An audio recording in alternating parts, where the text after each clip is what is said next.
নমো নমঃ শ্ৰীমদ ভগৱত গীতামৃত।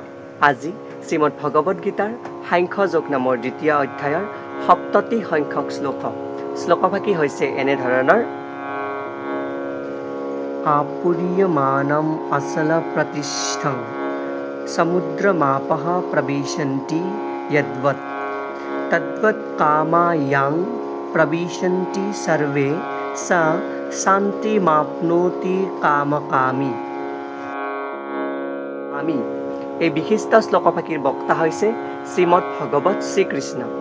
ভগৱান শ্ৰীকৃষ্ণৰ মুখনিসৃত এই বাণীভাগীৰ বা শ্লোকভাগীৰ অসমীয়া অৰ্থ হৈছে এনেধৰণৰ: যেনেদৰে পানীৰে পৰিপূৰ্ণ হৈ থকা সমুদ্ৰখনত নানা নদীৰ পানীবিলাক আহি অনবৰতে পৰি থাকিলেও সমুদ্ৰখন স্থিৰ হৈয়ে থাকে, যাৰ পৰিৱৰ্তন নহয়, তেনেদৰে যাৰ মনলৈ নানা কামনা আহি সেই মনতেই মাৰ যায়, সেইজন মানুহে শান্তি লাভ কৰে।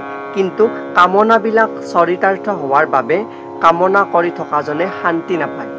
অৰ্থাৎ ভগৱান শ্ৰীকৃষ্ণই অৰ্জুনক স্থিতপ্ৰজ্ঞৰ লক্ষণ কোৱা সম্পৰ্কে এই বিশিষ্ট শ্লোকভাগীৰ অৱতাৰণা কৰিছে আৰু তেওঁ প্ৰসংগক্ৰমে উল্লেখ কৰিছে যে নদীসমূহৰ ওপৰত অৱতাৰণা কৰিছে। যেনেদৰে নদীসমূহে ভিন্ন ভিন্ন নদীসমূহে সমুদ্ৰত গৈ গৈ সমুদ্ৰত বিলীন হয়, কিন্তু সমুদ্ৰৰ স্থিতি সেই একেই থাকে। ঠিক তেনেদৰে যিগৰাকী স্থিতপ্ৰজ্ঞ ব্যক্তি, তেওঁৰ মনত নানান কামনাই আক্ৰমণ কৰিলেও তেওঁ ঠিক তেনেদৰে স্থিতপ্ৰজ্ঞ হৈ থাকে, কামনাই তেওঁক বশ কৰিব নোৱাৰে।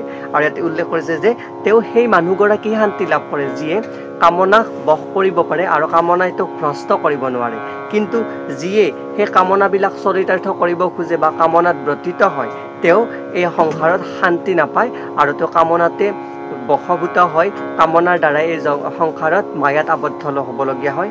সেয়েহে ভগৱান শ্ৰীকৃষ্ণই অৰ্জুনক কৈছে যে তুমি সেই কামনা ত্যাগ কৰা আৰু এই দুখ ত্যাগ কৰি স্থিতধী হোৱা বা স্থিতপ্ৰজ্ঞ হোৱা, যাক হাজাৰখন নদীয়েও সংযুক্ত হ'লেও সাগৰৰ দৰে তোমাক খণ্ডন কৰিব নোৱাৰে আৰু সাগৰৰ দৰে তুমি স্থিৰ হৈ থকা যেন, সেয়ে কোৱা প্ৰসংগতে বিশিষ্ট শ্লোকভাগীৰ অৱতাৰণা কৰিছে।